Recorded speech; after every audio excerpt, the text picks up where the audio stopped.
రాయబార కార్యాలయాలంటే గూఢచారులకి పరోక్షమైనటువంటి షెల్టర్ అని చెప్తారు.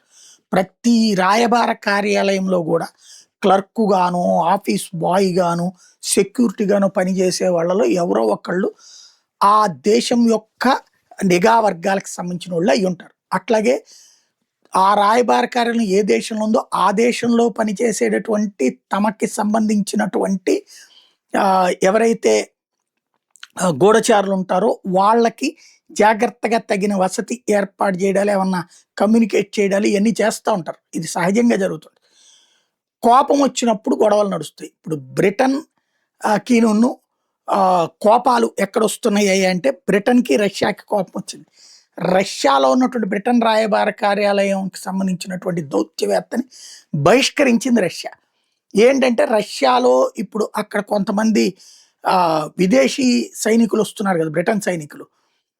మాజీ రిటైర్ అయిపోయినటువంటి వాళ్ళని. అలాంటి వాళ్ళని అక్కడికి ఎంగేజ్ చేసి తీసుకొచ్చి ఉక్రెయిన్‌కి సైన్యానికి అప్పజెప్పింది బ్రిటను.